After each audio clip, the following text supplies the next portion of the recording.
quelqu'un qui veut venir m'aider là? Toi, tu veux venir? Viens voir. C'est comment ton prénom? Comment? Tristan. Ouais, Tristan, deux profils, c'est mieux pour les photos. Là, comme ça. Tu vois, au bout du bout de bois là, du bâton, il y a un bouton vert. Tu appuies dessus. Appuie dessus. Bon, bravo. Vous pouvez applaudir Tristan, votre collaborateur. Donc maintenant, vous pouvez l'asseoir. Je te rappellerai.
Est-ce que vous voyez mon index passer dessous le plateau là?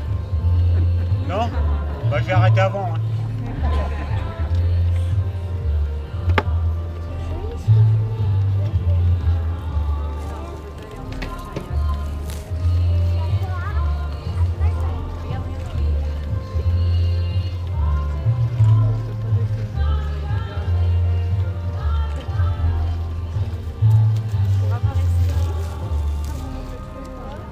Les messieurs là qui font la vaisselle. Ah oui, il y en a pas mal hein. Donc je viens de lisser le fond du pot pour pas qu'il se blesse les petits doigts là quand la poterie est émaillée et cuite. Il faut ramer là.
fléchages sont dits, quoi.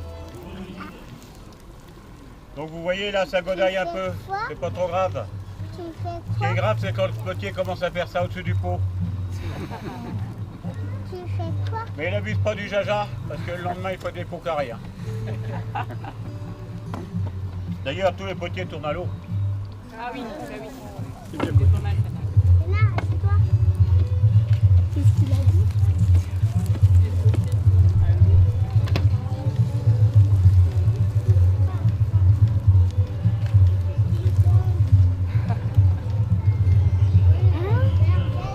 Un tout petit trou.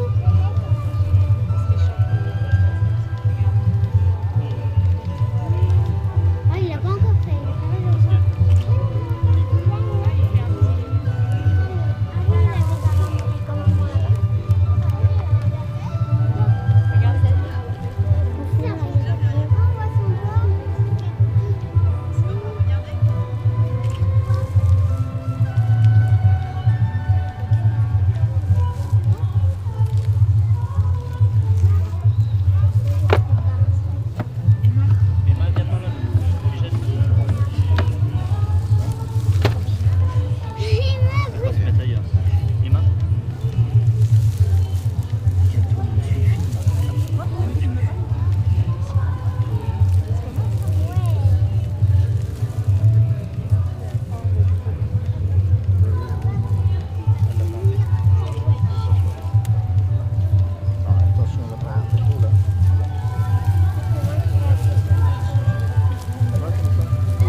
Donc vous voyez là, je vais faire des traits sur le pot.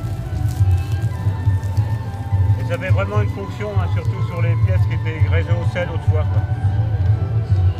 Tu fais quoi? Donc vous allez me dire pourquoi.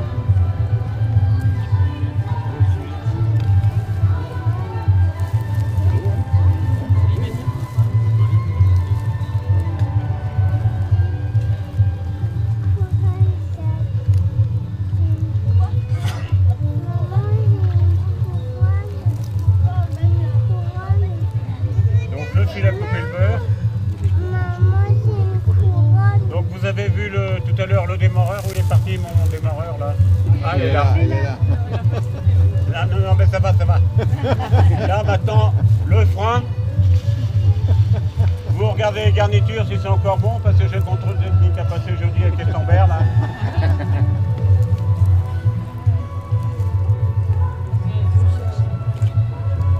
Tu fais quoi?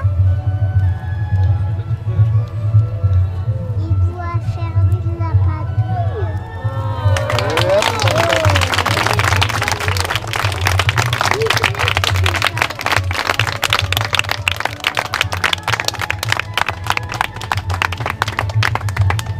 Donc je voulais parler des traits là. Donc autrefois on faisait souvent ça sur les pots. Et parce que qu'est-ce qui se passe au bout du bec là quand on verse un liquide? Les gouttes là, il y a combien de gouttes là? Bon enfin il y a des connaisseurs. Effectivement, la goutte qu'est-ce qu'elle fait? Eh bien elle descend là et après elle tourne autour du pot. D'où l'expression tourner autour du pot aussi. Bon, alors maintenant je peux vous expliquer un petit peu le tour à bâton, et puis aussi parler de la terre, si, à moins que vous ayez des questions tout de suite à poser. Après. Non? Bon, après? D'accord. Ben, je vais leur poser là. Donc le tour comme ça monte la roue 3500 ans avant notre ère. Donc les Grecs tournaient la roue à la main et le potier était accroupi derrière. Donc après au Moyen-Âge on trouve le tour à pied comme ça et le tour à bâton. Alors le tour à bâton apparemment il est entraîné par quelqu'un aussi, soit à la main, soit avec le bâton aussi. Mais il y a des stries sur la roue. Et le potier est assis sur un tabouret. Et après vous avez le tour à pédale qui est venu aussi, comme sur la machine à coudre. Tout ça jusqu'à l'arrivée des tours électriques. Il faut savoir qu'en 1900, on tournait là-dessus debout, que vous avez pu voir autrement, que le bâton passe pas loin du haut de la pièce là. Donc c'était quand même plus confortable de bosser sur un tour à pied si vous voulez, où les mains sont toujours libres aussi pour la terre. Donc le potier était debout comme ça, c'est-à-dire la roue dans une fosse, ou alors un bastin de chaque côté, les pieds dessus et tourner debout, des fois 2 ou 3 fois 30 kg pour faire des grands saloirs. Et l'apprenti était souvent un des enfants du potier, il se faisait engueuler si ça allait pas, et il allait au lit sans manger sa soupe. Mais c'est lui qui prenait la relève du père par la suite, parce qu'on apprend beaucoup en observant. Alors ce tour-là, moi j'ai tourné la première fois dessus il y a 6 ans, lors d'un marché de Potier à Saint-Jean-la-Poterie, à côté de Redon, où c'est les femmes qui tournaient là-bas. Donc j'animais le marché de Potier, et j'avais amené mon tour électrique évidemment, et j'ai dit vous mettez des petits tours pour que les gens puissent essayer. Et puis ils m'ont emmené le tour qu'il y avait au musée de la poterie, et je me suis pris un bâton. Alors je me suis pris D'amour pour le bateau. Oui, voilà. Donc, si vous voulez, merci de m'aider, hein, parce que je suis électrique. Ça, je pense que nous partions. Pourtant, je suis sobre, je ne bois pas de vin. Demain soir, peut-être. Donc, le tour était plus sommaire. Une traverse comme ça, de chaque côté. Elles avaient les jambes allongées. Et les cotillons remontaient entre jambes. Et elles faisaient déjà de 3-4 kilos dans la journée. Donc, voilà. Et on a toujours dit, j'ai toujours entendu dire, il n'y avait pas de fond, on faisait des poteries sans fond à Saint-Jean-la-Poterie. Mais vous voyez, moi j'étais sur le travail, je pouvais voir le fond, mais les femmes, puisqu'elles ne pouvaient pas se plier forcément, donc elles tiraient la terre en biais, donc elles rajoutaient de la terre après. Oui. Donc, et ça, elles ont tourné là-dessus jusqu'en 1943. Donc, mais on trouve des gens qui ont tourné certains potiers, par exemple sur la Borne, dans le Cher, Bourges et tout ça, on voit des photos où les potiers, lors de fêtes de village, tournaient et on voit plein de pots. Donc ils mettaient 4 pots, des bastins dessus et ils tournaient sur un tour à bâton avec une grande roue en ferraille comme ça. Alors on a appelé aussi ce tour-là le tour à vache. Et ça c'est du côté du Finistère, vers Quimper. D'ailleurs les tours sont un petit peu différents de ceux-ci. Là on trouve ce tour comme ça, dans les Côtes d'Armor, Saint-Jean-la-Poterie, aussi sur Herbignac. Mais autrement les autres, ils avaient un tour qui était plus, qui ressemblait plus à un tour à pied, quoi. Donc là-bas ils appelaient ça le tour à vache. Il faut savoir, vous voyez pourquoi? Non. Comment? Les vaches pédalaient. Pourquoi pas, oui, ça veut 4 fois 2 fois 4, 8 quoi. 8 pieds quoi. Bon, en fait les potiers étaient tous plus ou moins paysans en même temps. Ou alors ils avaient tous des lopins de terre et avec 2-3 vaches dessus. Donc je pense que le bâton devait servir à aller garder les vaches. Voilà. Alors ce que je peux vous parler un petit peu de la terre, parce que ça me tient à cœur un petit peu.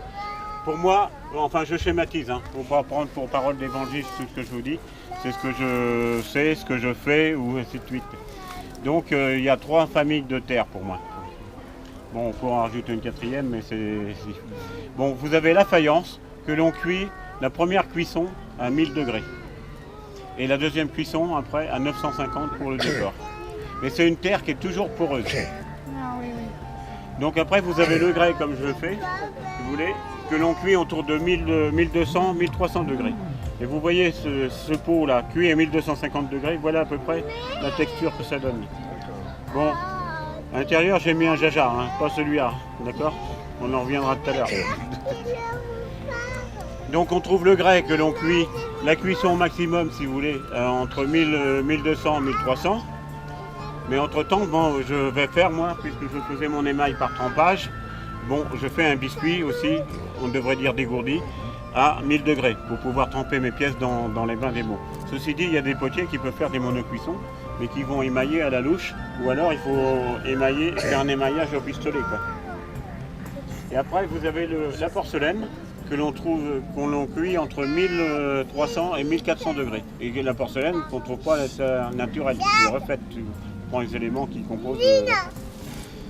Donc la première cuisson, toujours un biscuit 1000 degrés.